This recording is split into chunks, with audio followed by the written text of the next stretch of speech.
begin our headlines on this Wednesday afternoon, August 30th, here in South Korea. South Korea's population continues to contract, with death rates on the rise and birth rates on the retreat. In fact, the country's fertility rate in the second quarter hovered at a fresh low of 0.7. Meanwhile, the government proposes a modest budget proposal with priority on the socially vulnerable, Korea's official development assistance, as well as the nation's defense posture amid North Korea's hostile weapons ambitions. And relevant authorities seek to assure the public about the safe food of seafood here by ramping up related quality inspections amid last week's launch of Japan's Fukushima radioactive wastewater discharge into the Pacific Ocean.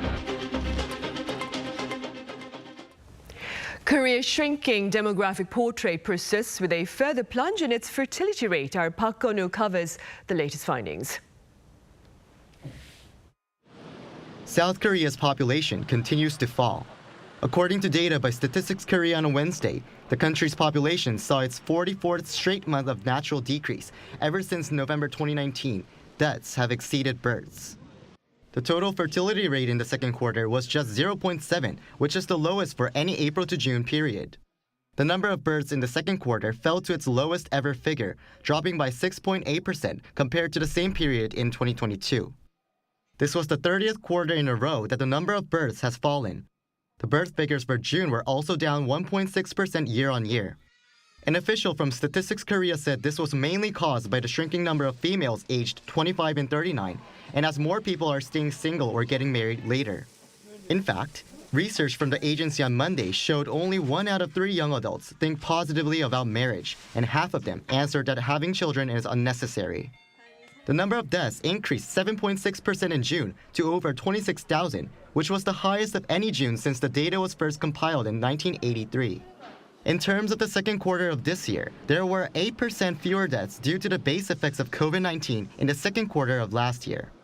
Marriages in June increased 7.8% on year, while divorces were also up 2.7%. Park Go-nu, Arirang News. And the country's record low fertility rate has also led to a fresh government pledge of tangible support as finance authorities unveil the country's budget proposal for next year back on Tuesday. Our correspondent Shin Ha-young reports. The government's budget proposal for 2024 was revealed following a cabinet meeting on Tuesday. For this year's budget, the Yoon administration focused on building a solid foundation for physical soundness. While continuing with this theme for next year's budget as well, it has also focused on improving the country's financial structure. 우리 정부는 경제 체질을 시장 중심 민간 주도로 바꿔 민간이 더 활발하게 투자하고 지출하고 일자리를 만들어내는데 역점을 둘 것입니다. 이를 위해 민간 투자를 저해하는 킬러 규제를 과감하게 철폐하고 민간의 자금이 흘러갈 수 있도록 금융 시스템을 정비할 것입니다. In order to do so, South Korea will continue to tighten its belt. The government proposed a budget for next year of 656.9 trillion Korean won, or around $495 billion at the current rate. It's an increase of 2.8% from this year's budget, the smallest on-year increase since top-down budgeting was first introduced in 2005. Also, the government has gone through major spending reforms in order to secure an extra $17 billion of funds for use in the budget. The centerpiece of the bill is some $14.6 billion allocated to bolster the welfare system for the socially vulnerable. This includes increasing the maximum basic living allowance for low-income families to approximately $1,400 per month. That's $160 more compared to this year and more than the total increase implemented by the previous administration. As a response to the aging society issue, the government has increased the number of jobs for seniors to 1 million, which is approximately 10% of the elderly population and marks a record high increase of 147,000. It has also increased senior employment allowances by 7%. Those allowances have been frozen since 2018. Tackling the country's low birth rate, parents with newborns will be eligible for up to 1 million won, or around $750 per month, in parental allowance beginning next year. Also, to achieve a balance between work and childcare, the period of paid childcare leave will be extended for the first time since 1995 from 12 months to 18 months.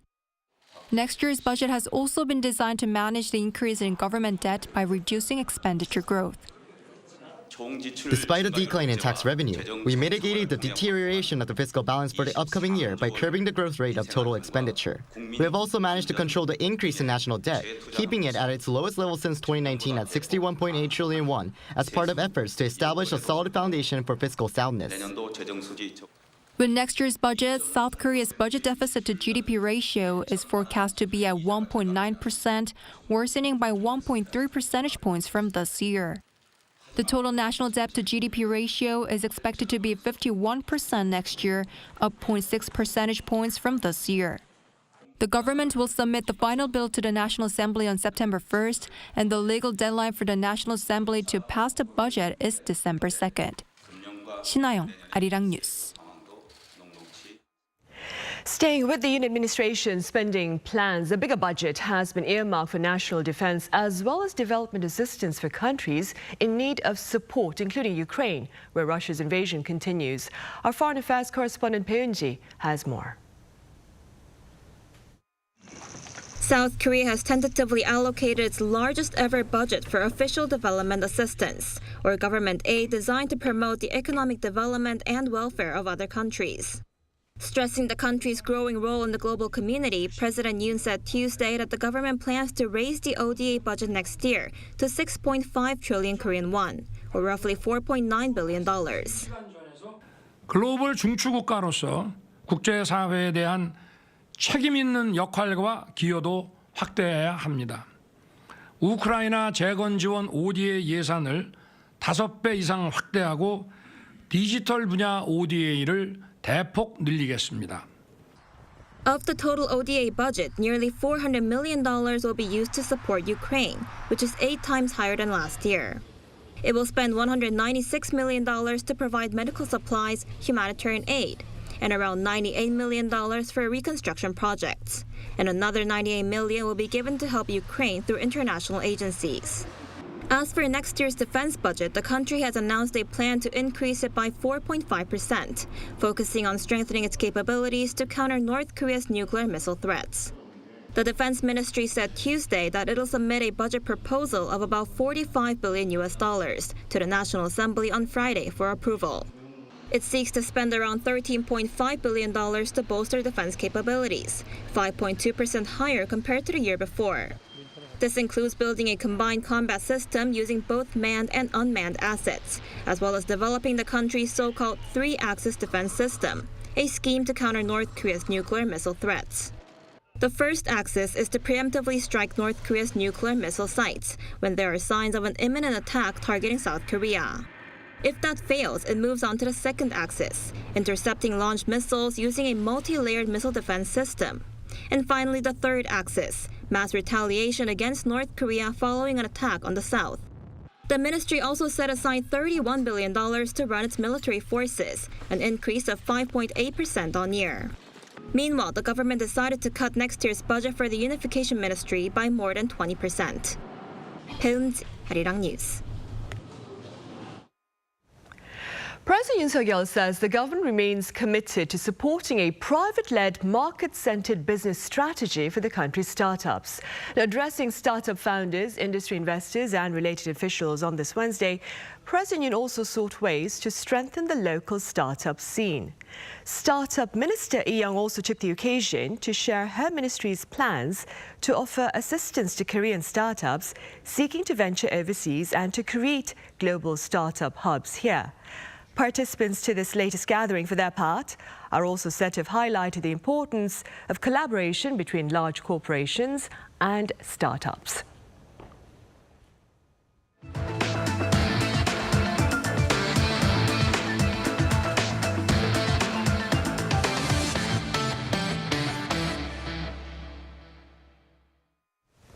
Authorities here are ramping up efforts to ease widespread public fears about the safety of seafood as Japan commits to releasing its Fukushima radioactive wastewater into the Pacific Ocean. Our Shin Se-byuk reports. Japan's release of Fukushima wastewater is sparking concerns among South Korean fishmongers. Though yet to see a major hit in sales, there's a growing worry that fish markets will become financial victims over fears that consumers will turn their backs on seafood products. There's this concern about whether the seafood is actually safe. It's like, can we really eat it without any worries? To dispel public safety concerns, the government is stepping up inspections of waters surrounding South Korea as well as seafood products. We're carrying out thorough safety checks on both the seawater and fish. Special inspections are also being carried out. On Monday, the government kicked off a 100-day intensive inspection to monitor the marking of the origin of seafood at some 20,000 stores. This is the second intensive inspection, which follows the first round of checks in May and June. Major seafood items to be inspected include scallops, sea breams, and sea squirts. Korean fishmongers rely on Japanese imports for these products. According to government data, South Korea imported 10,610 tons of seafood from Japan in the first half of 2023, which accounts for 2% of the total.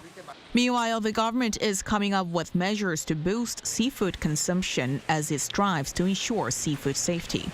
It plans to hold weekend festivals and sales events across the country as part of efforts to encourage people to buy more seafood products. 신세벽, Arirang News. And in related news, Beijing and Tokyo continue to clash fiercely over the latter's release of radioactive wastewater and the former's related ban on all Japanese seafood products. Our Lee Kyung-eun has the latest.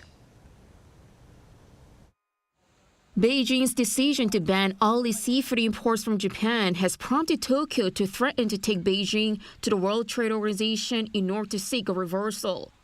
Japan's Foreign Minister Yoshimasa Hayashi on Tuesday said that Japan will take necessary action under various routes, including the WTO framework. On the same day, Beijing's foreign ministry spokesperson urged Japan to take concrete action. In response to the Japanese side's extremely selfish and irresponsible wrong action, China and other parties at stake have the right and responsibility to take legitimate, reasonable and necessary precautionary measures to safeguard marine environment safety, food security and people's health. In China, demand for seafood already appears to be falling, putting those in the fishing industry in a tough situation. Outraged Chinese citizens have been dialing the numbers of Japanese businesses and institutions to complain about the release. In the 4 days following the start of the discharge, more than 6,000 calls were made to the Tokyo Electric Power Company, while 220 calls were made to police stations across Japan. Japan has also reportedly made phone calls with complaints to the Chinese embassy and consulates, something the Chinese embassy says seriously disrupts the normal operation of their offices. Flights to Japan from China have decreased by a third over the past week, and more people with flights booked are demanding refunds. According to Japanese media outlets, Prime Minister Fumio Kishida will likely address the issue at the ASEAN meeting and G20 summit next month. There, he is expected to engage in dialogue with participating countries and reiterate that the wastewater discharge meets international safety standards. Lee Kyung-eun, Arirang News. And in other news, the Biden administration remains open to dialogue with North Korea despite its leader's latest hostile rhetoric in which the leaders of South Korea, the US and Japan were described as gang bosses. Our Lee Seung-jae reports. Earlier this week, North Korea's state-run Korean Central News Agency reported that its leader Kim Jong-un slammed the leaders of South Korea, the U.S. and Japan, calling them gang bosses for agreeing to regularize their joint military exercises. However, despite Kim's comments, Washington says it remains open to dialogue with Pyongyang. White House Press Secretary Karine Jean-Pierre said Tuesday that the U.S. has said on many occasions that they're open to dialogue with the reclusive state, and it remains true even now. Despite the U.S.'s openness to hold talks with Pyongyang, South Korean ambassador to the United States, Choi Yan-dong, said Tuesday during a forum hosted by the Washington-based Center for Strategic and International Studies that the opportunity for reopening dialogue with North Korea is not likely for the time being. Zhou also reiterated South Korean President Yoon Suk-yeol's stance that the continued provocations from Pyongyang will only strengthen the trilateral security cooperation between the three countries. Meanwhile, during the same event, the U.S. National Security Council Coordinator for Indo-Pacific Affairs, Kurt Campbell, highlighted the three allies' commitment to institutionalizing their three-way cooperation. Campbell stressed that what was seen in the Camp David summit was a sense of three equal, powerful, committed, determined nations meeting on equal terms, noting that no country is weaker or stronger in the alliance. However, he also said the trilateral cooperation cannot be future-proof, given the historical differences between South Korea and Japan being the major source of conflict between the two neighboring countries. Lee Seung-jae, Arirang News. Russian President Vladimir Putin has reportedly agreed to visit China for the Belt and Road Forum in October. Now, this is according to Bloomberg, which added that Putin had accepted the invitation from his Chinese counterpart Xi Jinping and will be flying to China, where his security service can guarantee his safety. Now, this will mark his first overseas trip since the International Criminal Court issued an arrest warrant for him amid accusations of war crimes by Russia in Ukraine. Also, according to Reuters, plans are underway for several bilateral exchanges at various levels, including a summit. The Chinese and Russian leaders last met 7 months ago in Moscow. It's been said that if one desires peace, one needs to prepare for war. And that is precisely what the Ulchi Freedom Shield seeks to do by sharing a defense posture that aims to deter any reckless plan of war by North Korea to allow for regional peace and stability. Our defense correspondent Choi Min-jung reports. Special operations forces from South Korea and the U.S. head toward the shore on rubber boats, keeping their positions low. A number of the Special Forces personnel swim the rest of the way, cautiously making sure it's safe for the rest of the team to arrive. This is a glimpse of the combined training that Seoul and Washington do on a daily basis to infiltrate the enemy's base. Since last week in Yangyang County, Gangwon-do Province, around 100 personnel from South Korea's Army and U.S. Special Operations Command Korea have been conducting field training exercises to enhance skills in maritime infiltration. The training is part of the Ulchi Freedom Shield exercise, which runs until Thursday. This combined special operation is aimed at strengthening Seoul and Washington's interoperability. Combined special operations capabilities could be further strengthened by mastering various tasks with the U.S. Special Operations Command Korea. We will continue to train and establish a perfect readiness so that we can accomplish any mission in case of emergency. Seoul and Washington Special Forces master maritime infiltration techniques, including special strike operations and close combat techniques. The U.S. Captain Jay said the training is also focused on building the skills of leaders at every level, noting it as being the most important resource. He also underlined strong teamwork with South Korean forces. For 70 years, American and Korean soldiers have stood shoulder to shoulder, dedicated to the defense of our homelands. Our ironclad alliance is integrated at every level, from the strategic to the tactical. I am proud to work with my Korean brothers. 같이 갑시다, 필승. Going forward, Seoul and Washington Special Forces vow to prepare for every scenario on air, land, and sea. U.S. Korea! We are together! Choi Min-jung, Arirang News.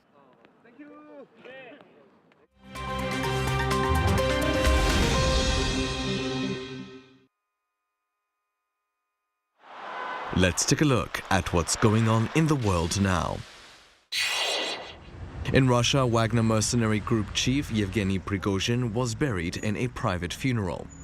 The ceremony in his hometown of St. Petersburg on Tuesday was carried out without military honors. This despite Prigozhin being given Russia's highest military award, the Hero of Russia, for leading Wagner forces in Ukraine. Russian President Vladimir Putin also did not attend, with a Kremlin spokesperson saying that Putin's presence there was not envisaged. Prigozhin was among 10 people who died in a plane crash last Wednesday. Other prominent members of the Wagner group also died in the crash and were buried in separate funerals on the same day. The plane crash came 2 months after Prigozhin led a failed mutiny against the Russian army's top brass. Washington has suggested that Putin may be behind the fatal crash, but Putin denies any involvement. The U.S. state of Florida is bracing for what is being described as an unprecedented storm. Hurricane Idalia is set to make landfall on Wednesday morning local time. Evacuation orders have been issued for at least 28 of Florida's 67 counties. Over 5,000 members of the National Guard have also been put on standby. Forecasts warn of strong winds up to 30 centimeters of rain and storm surges of potentially more than 4 meters in some parts. Florida Governor Ron DeSantis warned that the Big Bend area, where the hurricane is expected to hit, hasn't seen a storm this size since the 1800s. Idalia is currently a Category 2 hurricane, but is expected to reach Category 3 before making landfall. Now, 1,300 schools have been destroyed and others damaged in Ukraine since Russia's invasion in February 2022. That's according to a UNICEF press release on Tuesday. It added that only a third of school-aged children in the country are going to classes in person. Meanwhile, over half of Ukrainian refugee children living across 7 host countries are not going to school due to language barriers, lack of school access, and burdened education systems. In Ukraine, many schools have suffered direct missile and artillery hits in the 18 months of war, while others have been shut down as a precautionary measure. UNICEF also noted that Ukrainian children have experienced 4 years of education disruption as the start of the war was preceded by the COVID-19 pandemic. And finally, in a world first, a live worm was pulled from the brain of an Australian woman. In an operation in June 2022, surgeons found the roundworm, which had grown to 8 centimeters long. It was removed from a 64-year-old from New South Wales who had been suffering symptoms since January 2021. The roundworm is usually found in pythons. The patient likely became infected after collecting and eating wild grass. The case was documented in September's Emerging Infectious Diseases Journal. Matthew Ashley, Arirang News.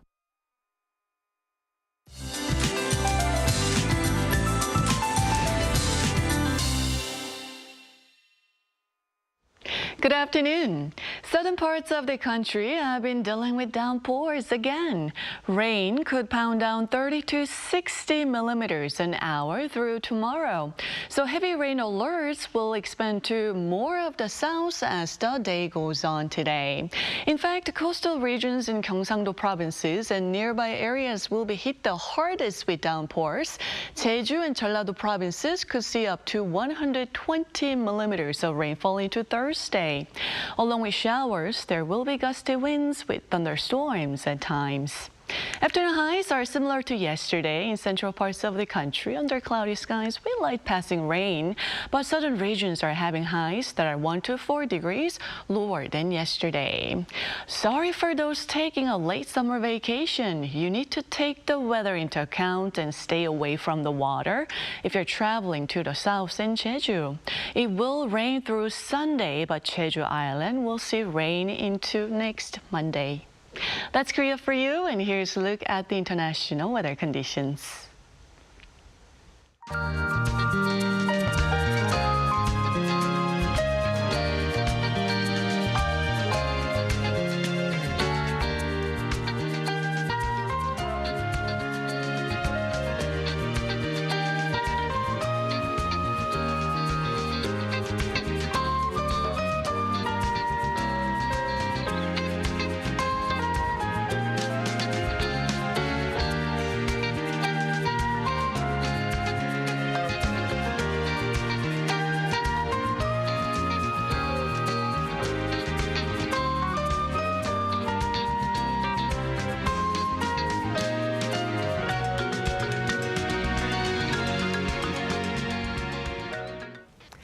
Right, and that wraps up Wednesday's afternoon newscast. As always, we have our panel session coming up next, so do stay with us.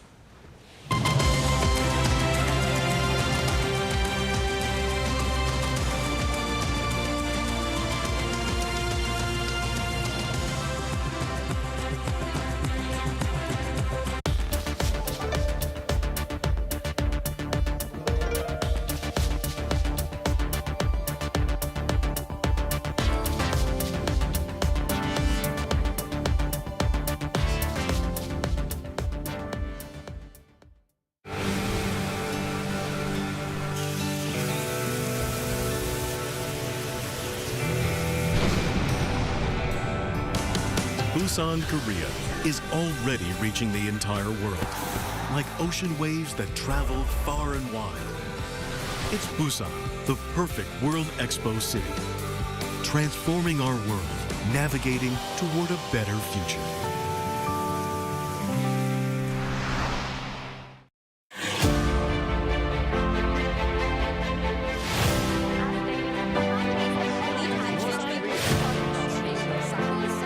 We deliver stories on site. From Korea to the world, and from the world to Korea. We ask questions every day that could change the world. Taking news a step further, Arirang News. You're watching Arirang News. You're watching Arirang.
Loved and watched around the world.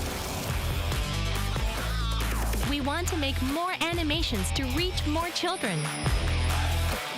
Traveling time and space. Developing adventure and curiosity. Infinite creativity and hope. We want our children to grow up to be happy. Animation, watched by children all around the world. So that joy can be felt when our animation is watched. This is the reason we make animation and share with the world. K-Animation, befriending children all over the world.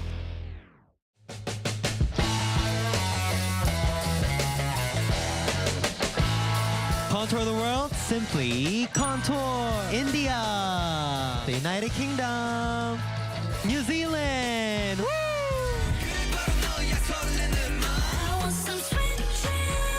I'm excited. You excited? Of course. Yeah.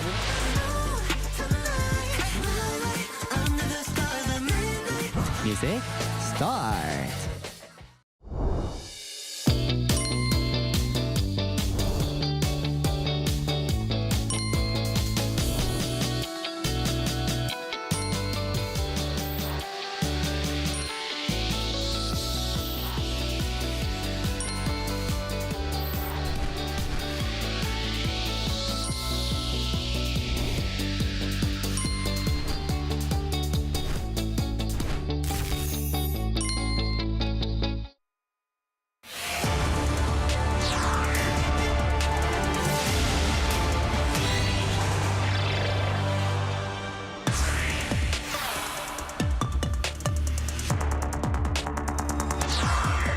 The Yoon administration is hoping to expand the presence of foreign scholars at Korean universities to 300,000 by the year 2027 as part of broader efforts to tackle a shrinking population and to foster a diverse and competitive workforce.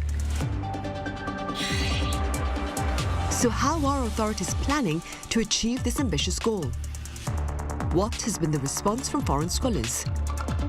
And what are the rewards and challenges of seeking higher education in Korea as experienced by foreign scholars?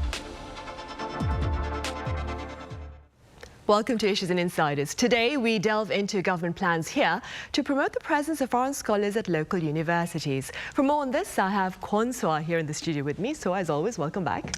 Happy to be here. Good afternoon, Sunny. Right. I also have Christopher Gao, a master's degree student at Seoul National University with us. Christopher, it's a pleasure. Yeah, thank you too. Right then, so let's begin with details about this ambitious plan by the Education Ministry here and its broader purpose. Well, that ambitious plan goes by the name Study Korea 300K Project and has been announced by the Education Ministry around 2 weeks ago. So the South Korean government aims to attract 300,000 foreign students to Korean universities by 2027. And the purpose is to revitalize the local economy, boost the global competitiveness of Korean universities, and secure foreign workers in the high-tech sector. And concerning the latter, the government plans to increase the proportion of international students with master's and doctorate degrees in science and engineering to 45% by 2027 from 30% last year. So why is all of that needed? It's because in certain fields, the country is lacking workforce, and that problem only expected to grow with Korea's aging society and record low fertility rate. So this is not just about having a bigger presence of foreign students in the country, but to have them stay here, work here, and hopefully even help in tackling Korea's population decline.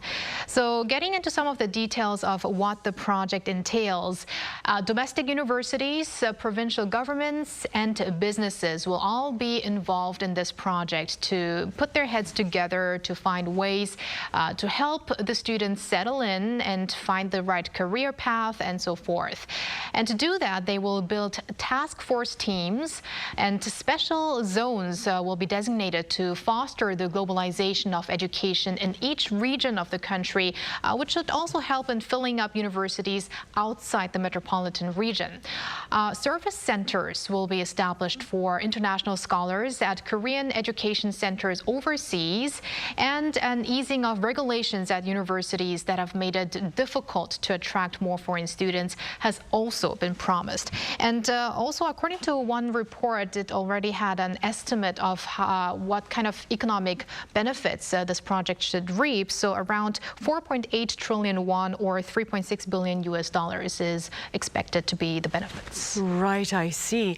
And against that backdrop then, Christopher, like I introduced at the start of this program, you are currently a foreign student here at Seoul National University. You're pursuing a master's degree program. In what field, may I ask?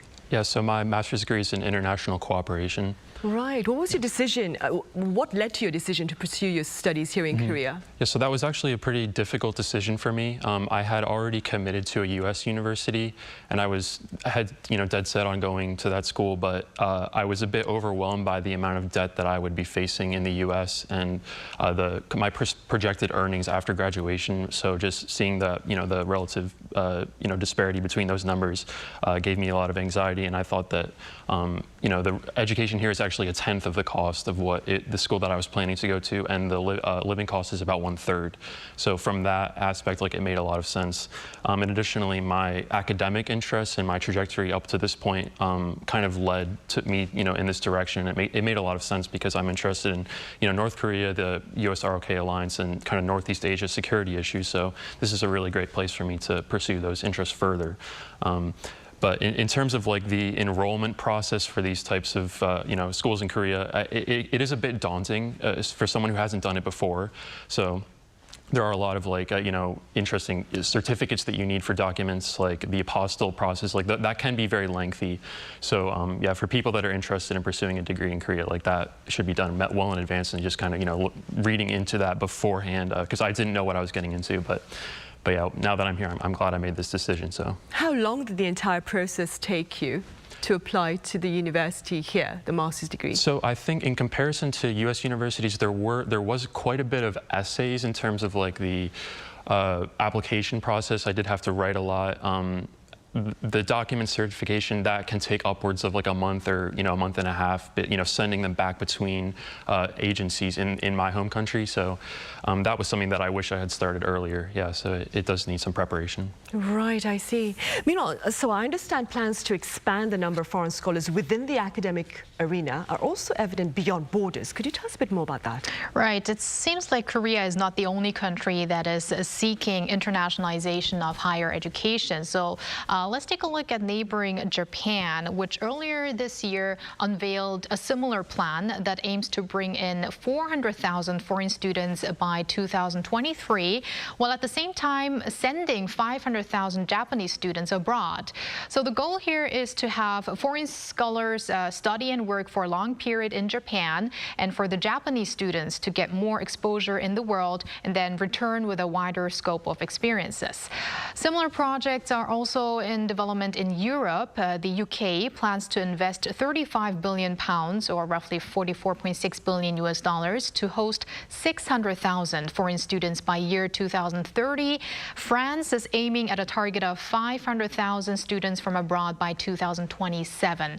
So this is becoming a global competition, with countries and their education institutions having to come up with good strategies for students that have a wide range of places to choose from that welcome them. And currently, only 2% of international students study in Korea. And according to UNESCO statistics as of 2020, Korea ranked 13th in terms of international student share in the world, which I would say is not bad, actually, but Korea is behind China and Japan.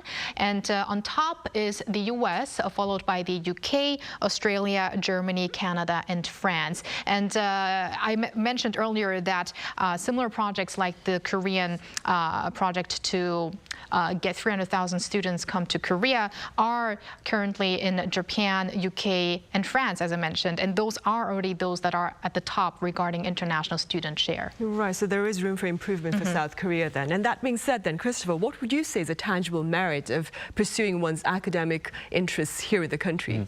I think there's a strong case to be made for pursuing your academic interests in Korea, but I do think that there are certain, criteria that would be, important to consider before deciding to come to Korea. Like, I think people should have an interest in this country and they should be seeking to work here. I think that's like one of the biggest benefits of graduating from a Korean university is all of those points that it's worth on a job-seeking visa. So it's going to be much easier to get employment here after getting a degree from a school here. So I think, yeah, there's certain industries and certain fields where it would definitely be beneficial. Like for my field, it makes a lot of sense. I want to improve my Korean language ability and develop my analytical skills, like looking at these issues like related to North Korea or this Northeast Asia security environment. So yeah, for certain industries and fields, yeah, it makes a lot of sense. And for me, I think I'm one of them that can benefit a lot from a degree here. So, are your courses at the university held in English or in Korean? They are held in English, but there are some Korean language courses, and I have, I can make a decision about which ones I want to take. There is no, as far as I know from my program, there is no language requirement. So it's just like my word against theirs. Like if I feel comfortable taking a Korean language course, I'm allowed to. So I am planning on doing that. But yeah, of course, there's, you're able to do the whole degree in English if that is what you would want, yeah. Right, I see. So how does the government here then hope to boost its population of foreign scholars, given the competition that it faces? Well, first, let's take a look at where the population of foreign students in Korea stands as of the latest. So Korea has developed into a go-to destination to study in the past years. Taking a look at this table here, in 2015, we had a little over 91,000 200,000 international students in the country.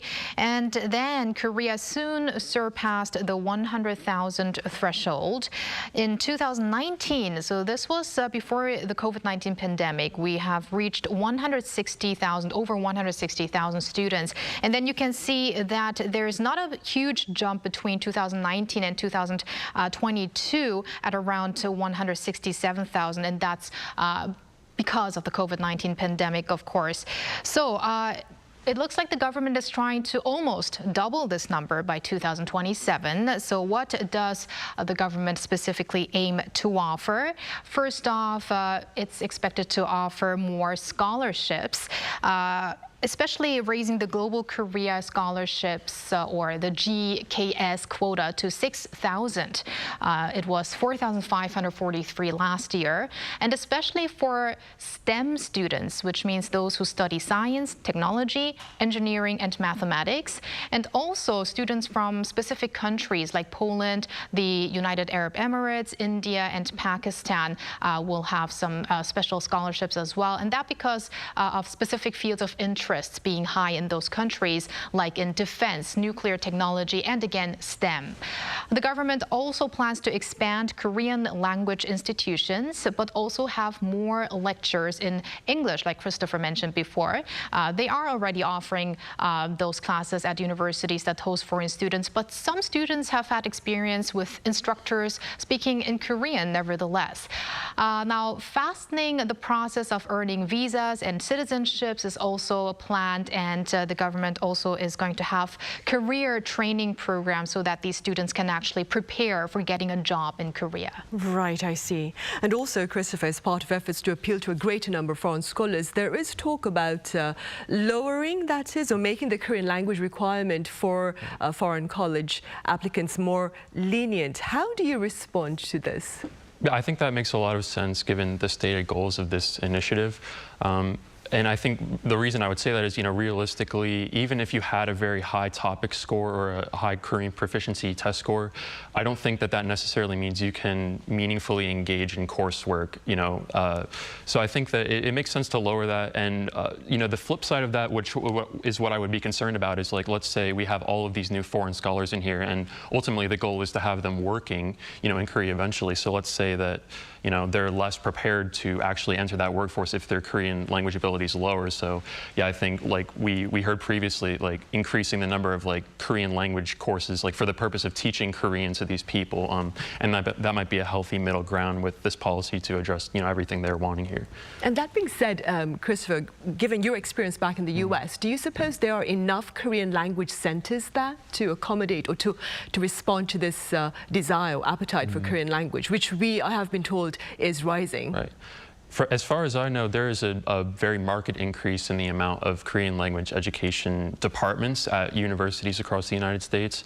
And of course, there's also independent centers that are mostly in larger cities, as far as I know, but there is such huge demand based on the global popularity of Korean pop culture that those classes are definitely much more available than in the past. So I think, yeah, the students that have started an education in another country, I'm sure that they would at least have some background in Korean if they were planning to come here. So that would be optimal. Right, of course, good to know then. Staying with the same subject, so I believe though the call for less stringent Korean language requirement for foreign applicants, however, has led to a bit of mixed response here on the local front. Well, both sides have reasonable arguments. For one, loosening language proficiency requirements would make it easier for foreign students to get admitted at universities, which would be of help to the government's plan of raising its international student population in the country, or maybe fasten that process. However, those who oppose more lenient criteria say that the students would struggle once they start studying and living in the country. In fact, one director in charge of international students at a university in Gyeongsangbuk-do province told a local newspaper that TOPIK, or the test of proficiency in Korean, level 4 or above is asked from their applicants. But even at that level, half are being turned down, largely due to lacking skills in both Korean and English. English probably because some of these students come from non-English speaking countries. Right, I see. Meanwhile, Christopher, speaking entirely within your capacity as a foreign scholar here in Korea, what do you suggest personally to attract a greater number of foreign scholars here in the country? And ultimately, as you mentioned, what can be done to encourage them to stay here, to practice their trade, if I may? Right. I think the absolutely most important thing in this regard is to make it easier for foreign students to work while they are in school here, because that has been exceedingly frustrating for me as someone who's trying to, establish myself as an employee or an employable person who would potentially like to be here long term. There's so much red tape related to visas, like the amount of hours you can work, and I can tell you there's been several times where I have been hired by someone and we're moving through with the onboarding process, and then something comes up with the visa and it's like, oh, I'm sorry, we can't actually move forward with this, and that's a very frustrating experience, and I know a lot of my peers have also experienced that. So of course foreign student labor needs to be regulated to a degree, but we should be able to distinguish between what kinds of these activities are needing the more stringent regulations and which ones should be, allowed a bit more. So I think a bit more discretion on that could produce a good outcome for allowing more students to work here and establish themselves, so they can definitely keep staying here and working here. Right, I see. And you believe that such ease in regulations, the bureaucratic red tape that you talked about, would encourage a greater number of peers like yourself to stay in the country? Yeah, I think that's a big part of it. Absolutely. Right, I see. So what do current statistics tell us about the number of foreign students who choose to stay in Korea to practice their trade? Well, let's refer to one figure by the Korean Educational Development Institute, which said as of 2022, 55.5% of international students in Korea aim for higher education after graduate school or aim to work in Korea. However, that doesn't seem to have materialized to that extent until now, because the ratio of foreign students returning home, standing at 29%, far exceeds that of those who enter another academic institution at 11% or get a job in Korea, which stands at a mere 8%. And another figure showed that 62% of foreign students who earn a PhD in Korea eventually return to their home country. So with the government's ambitious project, it needs concrete ways to make a longer stay realistic for those students. Again, as we mentioned, regarding visa, citizenship, or also guiding the way for future career, all the things that we mentioned before. Right, and talking about future career, Christopher, you've talked about hoping to work here in the country. Could we ask you a few personal questions regarding your future plans then? Are we thinking about work in the think tank industry here in the country upon graduation? Right. Yeah, that's definitely something I'm considering. I feel like I've invested a lot into learning the language and trying to develop my analytical skills in this region. So I think for sure, for at least a couple years, after graduation, I would love to be able to stay here and develop my skills more. And perhaps ultimately, going back to the U.S. and marketing myself to either government or private employers there based on this experience I've had in Korea. So either way, yeah, I think working here would be a big goal of mine, and I would love to have that opportunity. I wonder if there's... Sorry to interrupt. I can imagine you sitting right there, not as a student, but as an expert in a few years from now. Talking to us about the analysis of North Korea's situation. Exactly. And talking about that, Christopher, could you explain a bit about the reason behind your interest in North Korea-related affairs? Right. Sure. So I actually came here as an exchange student, not knowing whether I was going to be super interested in that, or wanting to specialize in it. But at the time, it was during the Trump administration, there was a lot of missile testing going on and a lot of news events. And through my experience here, and also in the U.S. actually, through my coursework, we were able to explore these issues in a way that I had never thought about before. And it's just, obviously, it's been a really difficult, enduring security issue that the U.S. has had to grapple with. So I felt like if I tried to make a difference somehow or did some research that was of some benefit, that would be a worthwhile thing for me to do. So that's why I'm focusing on that. Right, I see.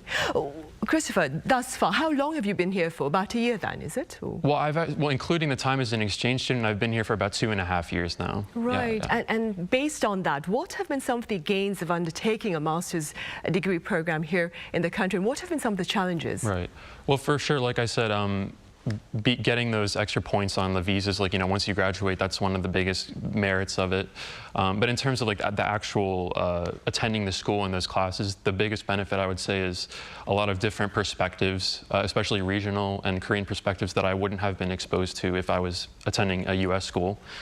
So like a lot of the U.S. faculty are going to be all like former U.S. government or people that are just kind of in more of a Western mindset, I guess. And so here to be able to see these other perspectives has been really eye-opening. And I think that would definitely set me apart as an applicant. Like even if I were to go back to the U.S., like having had this unique experience. So I think there's a lot of merit to So it that. has been a very diverse learning environment here in the country, of course, then. Yeah, of course. And also in terms of the student body is very diverse. And of course, majority Korean students, but there's lots of from other East Asian countries and other Southeast Asian countries. So yeah, that's been, enriched the environment quite a lot, I would say. And staying with that, Soa, you are also German and you chose to take upon your college studies here in Korea. What was your experience like?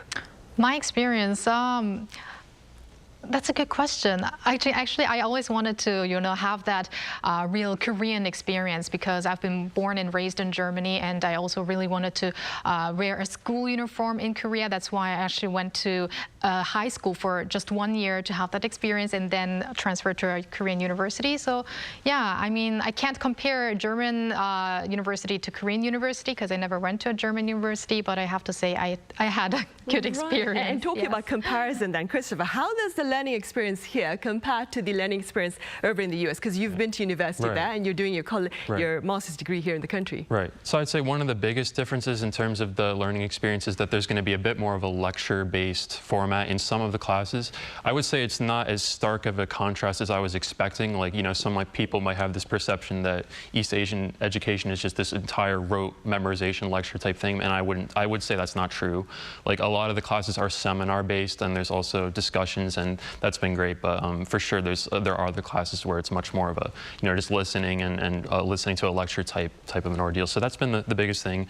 And then, of course, I think as a foreign student, yeah, it's always difficult to, have a sense of community a little bit. It can be a little difficult as a foreign student. Not everyone wants to communicate in English all the time. Even if they're very, very fluent in English, they don't necessarily want to speak English. So, yeah, that's something that has been something I've noticed. But of course, there's trade-offs. Like, you can't have everything you want, and I'm very satisfied so far. So. Right, that is good to know. Well, best of luck in your future endeavors, of course. And as Soa mentioned earlier, Christopher, hopefully in the near future we'll have you here as an analyst with regard to North Korean affairs then. Well, I really hope so, yeah. Right, and so as always, thank you very much for your time today. Anytime. Right, well, on that note, we end this edition of Issues and Insiders. Thank you for watching. See you same time tomorrow. That is Thursday.